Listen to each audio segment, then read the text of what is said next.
Hypnotic movie के start में एक लड़की दिखाई जाती है जिसका नाम जेनिफर है। वो सॉफ्टवेयर इंजीनियर थी। वो अपनी फ्रेंड जीना के घर पार्टी में आती है जहां जेनिफर की मुलाकात डॉक्टर मीर से होती है। डॉक्टर जेनिफर को अपना कार्ड देकर वहां से चला जाता है। फिर ब्रायन और जेनी अपने रिलेशनशिप के बारे में बातें करते दिखाई देते हैं। ब्रायन जेनी का एक्स फियांसी था। जेनिफर की फ्रेंड जीना उसे डॉक्टर मीट से मिलने का कहती है। वो मान जाती है। जेनी डॉक्टर मीट से मिलने जाती है। डॉक्टर मीट जेनी से ब्रायन के बारे में पूछता है। वो डॉक्टर को अपने बेबी के बारे में बताती है जो कि मर चुका था। डॉक्टर जेनी को हिप्नोथेरेपी के बारे में बताता है। फिर उसका ट्रीटमेंट स्टार्ट कर देता है।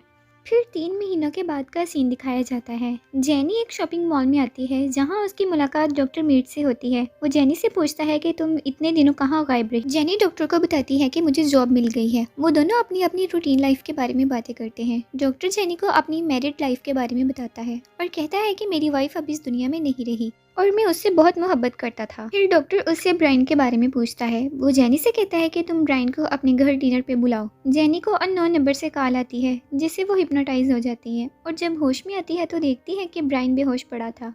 वो उसे हॉस्पिटल लेकर जाती है। जीना जेनी से मिलने आती है तो जेनी कहती है कि मुझे कुछ भी याद नहीं कि क्या हुआ था। अगले दिन जेनी डॉक्टर मीट से मिलती है तो वो ब्रायन के बारे में पूछता है। जेनी कहती है कि ये मेरा कसूर था। जेनी अपने घर आती है। उसे एक बिल मिलता है तो उसे याद आ जाता है कि किसी ने उसे कॉल की थी। उसे आहिस्ता आहिस्ता सब कुछ याद आ जाता है कि कैसे ब्रायन आया और कैसे उसकी तबीयत खराब हुई। जेनी डॉक्टर कॉलिन मीट के बारे में रिसर्च करती है। तब उसे पता चलता है कि कैसे डॉक्टर मीट लोगों को हिप्नोटाइज करके क्राइम करवाता है। अगले दिन जेनी जीना को डॉक्टर के बारे में बताती है मगर वो नहीं मानती। जेनी जीना को एक औरत के बारे में बताती है कि जब उस औरत ने डॉक्टर मीट के खिलाफ केस किया तो 3 दिन के बाद औरत की मौत हो गई। जीना फिर भी नहीं मानती। फिर वो जीना को बिल दिखाती है जब ब्रायन उसके घर डिनर करने आया था। जीना जेनी से कहती है कि अब हमें क्या करना चाहिए। अगले दिन जीना और जेनी पुलिस स्टेशन आती है जहां वो उस औरत के बारे में पूछती हैं जिसने डॉक्टर मीट के खिलाफ केस किया था। उस औरत का नाम एंड्रिया था। वो दोनों डिटेक्टिव रोलिंस से मिलती हैं जो कि एंड्रिया के केस पर इन्वेस्टिगेशन कर रहा था। रोलिंस को बताती है कि डॉक्टर मीट हमारे थेरेपिस्ट हैं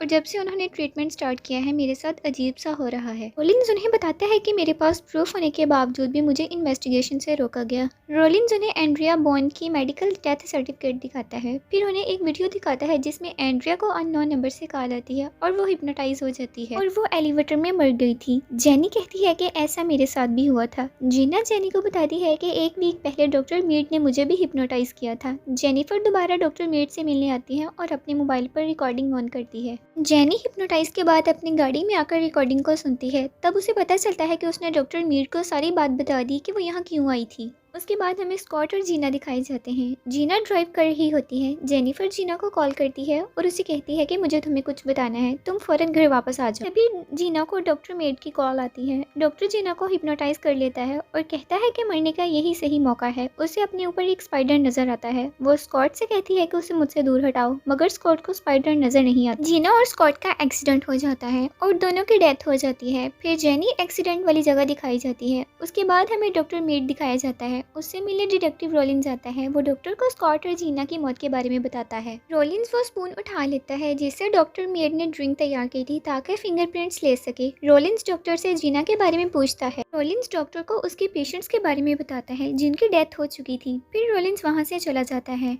रोलिंस जेनी से मिलने उसके घर आता है। वो जेनी से कहता है कि डॉक्टर मेड तुमसे कुछ करवाना चाहता है वरना अब तक तुम मर चुकी होती और मैंने डॉक्टर के फिंगरप्रिंट्स ले लिए हैं। फिर रोलिंस वहाँ से चला जाता है। रोलिंस के जाने के बाद डॉक्टर मेड जेनी के घर आता है। वो जेनी को हिप्नोटाइज कर लेता है और कहता है कि तुम्हें मुझसे कोई खतरा नहीं है। जेनी से कहता है कि मैं तुमसे बहुत मोहब्बत करता हूँ और तुम्हें कोई नुकसान नहीं पहुँचाऊंगा। उसके बाद हमें डिटेक्टिव रोलिंस अपने घर में दिखाया जाता है। उसे घर में कुछ आवाजें सुनाई देती है। वो हर जगह देखता है मगर उसे कुछ नहीं मिलता। रोलिंस के घर डॉक्टर की असिस्टेंट आती है। वो रोलिंस पर अटैक करती है। रोलिंस उसको मार देता है। जेनी हॉस्पिटल में रोलिंस से मिलने आती है। वो इसे बताती है कि कल रात आपके जाने के बाद डॉक्टर मेरे घर आया था और वो कोई प्लान कर रहा है। रोलिंस से कहती है कि आप मुझे अपने हिप्नोटाइज स्पेशलिस्ट के पास भेजें ताकि मैं डॉक्टर मेड के सेशंस के बारे में बता सकूं। फिर जेनी ब्रायन को देखने आती है। वो डॉक्टर ग्राहम के पास आती है और उसे रिकॉर्डिंग सुनाती है। डॉक्टर ग्राहम उसे हिप्नोटाइज करती है। जेनी डॉक्टर मेड के सेशन से डरकर उठ जाती है और डॉक्टर ग्राहम से पूछती है कि मेरे साथ क्या हुआ। डॉक्टर जेनी को बताती है कि उसने तुम्हारे माइंड में बहुत सारे फेल सेफ डाले हैं जिससे इंसान कुछ और ही करता है जो वो नहीं करना चाहता। ये किसी भी टाइम काम करना स्टार्ट कर सकता है। वो डायरी पर डॉक्टर जेवियर लिखती है, जो कि डॉक्टर मेड का मेंटोर था। उसे कुछ याद आता है तो वो फौरन घर वापस आ जाती है। वो लैपटॉप पर 1010 हेवन पीएल पोर्टलैंड टाइप करके सर्च करती है तो उसके सामने वो पिक्चर आ जाती है कि उसने हिप्नोटाइज के दौरान देखी थी। फिर वो डॉक्टर जेवियर के बारे में रिसर्च करती है। जेनी रोलिंस से पूछती है कि क्या तुमने MK अल्ट्रा के बारे में कभी सुना, तो वो बताता है कि ये एक CIA प्रोजेक्ट था। वो रोलिंस से कहती है कि मुझे डॉक्टर जेवियर के घर का एड्रेस मिल गया है और अब मैं वहां जा रही हूँ, मेरे पास टाइम नहीं है।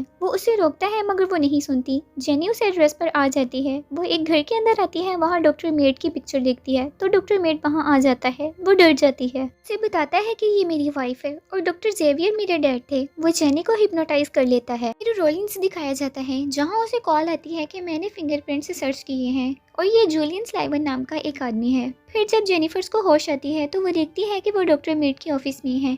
रोलिंस जेमी को कॉल करता है तो वो उसे बताती है कि वो मेड ही था, उसका असल नाम स्लाइवन है। कहता है कि मैं वहाँ एक टीम भेज रहा हूँ। मेड आकर जेनिफर को हिप्नोटाइज कर लेता है। पुलिस मेड के ऑफिस पहुँच जाती है। मेड जेनिफर को बताता है कि तुम मेरी वाइफ जैसी हो, बल्कि उससे भी ज्यादा अच्छी हो। जब पुलिस की टीम ऑफिस के अंदर आती है तो वो रोलिंस को बताती है कि वहाँ कोई नहीं है। जेनी जब होश में आती है तो वो पूछती है कि मैं कहाँ हूँ। डॉक्टर मीड उसे कहता है कि तुम अपने घर में हो। वो उसका मेकओवर कर रहा होता है। रोलिंस डॉक्टर मीड का एड्रेस का पता लगाकर वहां जाता है। डॉक्टर मीड जेनी को एक ब्रेसलेट गिफ्ट देता है। वो जेनी को बताता है कि आज हमारी वेडिंग एनिवर्सरी है। जेनी रोलिंस को पुकारती है कि वो मुझे ट्रैप करके चला गया है और तुम मेरी हेल्प करो। रोलिंस जेनी से कहता है कि मैं थोड़ी देर तक आता हूँ। वो डॉक्टर मीड को ढूंढता है कि अचानक सारे घर की लाइट्स ऑफ हो जाती हैं। जेनी खुद को आज़ाद करवा लेती है। डॉक्टर मीड रोलिंस पर अटैक करता है। जेनी वहां आती है। वो रोलिंस का पिस्टल पकड़कर शूट कर देती है। फिर वो गोली रोलिंस को लग जाती है और वो जख्मी हो जाता है और जेनी भी होश हो जाती है। रोलिंस उसे उठाता है। वो जेनी को बताता है कि अब डरने की कोई बात नहीं है, डॉक्टर मीड मर चुका है। जेनी को डॉक्टर ग्राहम का सेशन याद आता है कि जब भी मीड तुम्हें माई लव कहे तो तुम उसकी बात को इग्नोर करने की कोशिश करना। रोलिन उसे माई लव कहता है तो उसे याद आ जाता है कि ये रोलिंस नहीं बल्कि डॉक्टर मीड है। वो उसको हिट करके वहाँ से भाग जाती है और देखती है कि उसने रोलिंस को शूट कर दिया था। रोलिंस के पास आती है तो डॉक्टर मीड उसके पीछे आ जाता है। वो रोलिंस की पिस्टल से डॉक्टर मीड को शूट कर देती है तो वो मर जाता है